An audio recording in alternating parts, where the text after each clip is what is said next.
बांकीपुर का किला बचाने दिल्ली से पटना लौटे नितिन नवीन। नीरज की जीत के लिए बूथ बूथ बनेगा प्लान। क्या बांकीपुर में सच में बीजेपी के सामने बड़ी चुनौती बन गए हैं प्रशांत किशोर। नमस्कार, आप देख रहे हैं मगही न्यूज और मैं हूं आपके साथ स्नेहा। बांकीपुर का किला खतरे में दिखा तो किले के पुराने सेनापति को खुद मैदान में उतरना पड़ा। एक तरफ चुनावी रणनीतियों के माहिर प्रशांत किशोर तो दूसरी तरफ आरजेडी और दूसरे दलों के उम्मीदवार, और इसी बीच बीजेपी के नीरज कुमार सिन्हा, जिनके कंधे पर पार्टी के सबसे मजबूत गढ़ को बचाने की जिम्मेदारी है। अब बीजेपी के राष्ट्रीय अध्यक्ष और बांकीपुर के पूर्व विधायक नितिन नवीन 2 दिनों के लिए पटना पहुंचे हैं। मकसद सिर्फ बैठक करना नहीं है, मकसद है कार्यकर्ताओं के अंदर जोश भरना, बूथ स्तर तक बिखरी कड़ियों को जोड़ना और नीरज कुमार सिन्हा की जीत का पूरा रोड मैप तैयार करना। बांकीपुर विधानसभा सीट कोई सामान्य सीट नहीं है, यह वही इलाका है जहां बीजेपी दशकों से जीतती रही है। पहले नितिन नवीन के पिता नवीन किशोर प्रसाद सिन्हा और उसके बाद खुद नितिन नवीन ने इस क्षेत्र में पार्टी की पकड़ को मजबूत बनाए रखा। नितिन नवीन के राज्यसभा जाने के बाद विधानसभा से इस्तीफा देने के बाद यह सीट खाली हुई। अब उपचुनाव में बीजेपी के सामने सिर्फ जीतने की चुनौती नहीं है, अपने राजनीतिक गढ़ की दीवार बचाने की चुनौती भी है। यही कारण है कि इस चुनाव को बीजेपी ने प्रतिष्ठा का सवाल बना लिया है। नीरज कुमार सिन्हा के नामांकन के बाद अब पार्टी का पूरा संगठन एक्टिव मोड में आ चुका है। पटना पहुंचते ही नितिन नवीन की बैठकों का दौर शुरू हो गया। प्रदेश अध्यक्ष संजय सरावगी, संगठन महामंत्री भीखू भाई दलसानिया, पार्टी के पदाधिकारी, स्थानीय नेता, बूथ स्तर के कार्यकर्ताओं को एक साथ बैठाकर चुनावी तैयारी की समीक्षा की गई। संदेश साफ था, नीरज की जीत सिर्फ उम्मीदवार जिम्मेदारी नहीं है, हर कार्यकर्ता की जिम्मेदारी है। बीजेपी की चुनावी रणनीति हमेशा बूथ के आसपास घूमती रही है। पार्टी का मानना है कि बड़ी रैली भीड़ से जुटा सकती है, लेकिन वोट को मतदान केंद्र तक बूथ का कार्यकर्ता ही पहुंचाता है। इसलिए नितिन नवीन का पूरा जोर मंडल, शक्ति केंद्र और बूथ स्तर के पदाधिकारियों पर रहने वाला है।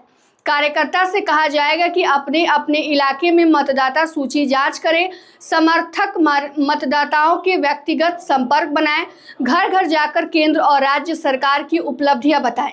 मतदान वाले दिन कौन मतदाता घर से निकला और कौन नहीं निकला, इन सब का हिसाब भी बूथ स्तर पर रखा जाए। यानी बीजेपी का मूल मंत्र होगा हर बूथ मजबूत तभी सुनिश्चित। लेकिन सवाल यह भी है कि आखिर बीजेपी को इतनी मेहनत क्यों करनी पड़ रही है। दरअसल इस बार बांकीपुर का चुनाव पहले जैसा आसान नहीं दिख रहा। जनसुराज के प्रशांत किशोर खुद मैदान में उतर चुके हैं। राजनीतिक रणनीतिकार के रूप में देश भर में पहचान बना चुके पीके अब अपनी पहली चुनावी परीक्षा बांकीपुर में दे रहे हैं। आरजेडी की रेखा गुप्ता भी मैदान में है, जो पिछला चुनाव लड़ चुकी हैं। ऐसे में वोटों का बंटवारा किसके पक्ष में होगा और किसके खिलाफ, यह अभी साफ नहीं है। बीजेपी ने नीरज कुमार सिन्हा को एक साधारण कार्यकर्ता के छवि के साथ मैदान में उतारा है। पार्टी यह संदेश देने की कोशिश कर रही है कि नीरज ऊपर से थोपा गया नया चेहरा नहीं है, बल्कि संगठन की जमीन से निकला कार्यकर्ता है। बूथ अध्यक्ष से राजनीतिक यात्रा शुरू करने वाले नीरज ने संगठन में वर्षों तक काम किया है, लेकिन नीरज के सामने सबसे बड़ी चुनौती यह है कि वह नितिन नवीन के राजनीतिक विरासत और बीजेपी के पुराने वोट बैंक को कितना संभाल पाते हैं। क्योंकि उम्मीदवार भले नीरज हो, लेकिन इस चुनाव में हिसाब नितिन नवीन से भी मांगा जाएगा। जनता पूछेगी कि इतने वर्षों तक बांकीपुर में बीजेपी का कब्जा रहा तो इलाके की सड़क, नाली, जल जमाव, पार्किंग, राशन, पेंशन और फुटपाथ दुकानदारों की समस्याएं पूरी तरह से खत्म क्यों नहीं हुई। विपक्ष भी इसी मुद्दे को हवा देने की कोशिश करेगा। ऐसे में नितिन नवीन की रणनीति सिर्फ उपलब्धियां गिनाने तक नहीं हो सकती। कार्यकर्ताओं को जनता के सवालों का जवाब देने के लिए तैयार रखना होगा। जहां नाराजगी है वहां पोस्टर और झंडे से काम नहीं चलेगा, सीधे संवाद करना होगा, शिकायत सुननी होगी, नाराज मतदाता को दोबारा जोड़ना होगा। यही वजह है कि नितिन नवीन स्थानीय नेताओं और सक्रिय कार्यकर्ताओं से अलग अलग जमीनी फीडबैक ले रहे हैं। उनका प्रयास है कि चुनाव प्रचार बड़े नेताओं के भाषण तक सीमित ना रहे, बल्कि मोहल्ले और गली तक पहुंचे।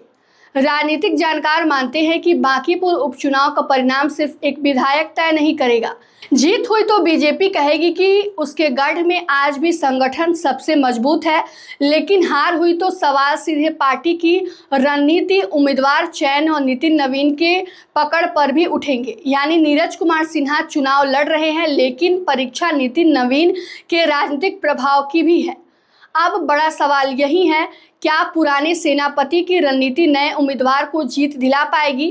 क्या बूथ प्रबंधन प्रशांत किशोर की चुनावी रणनीति पर भारी पड़ेगा?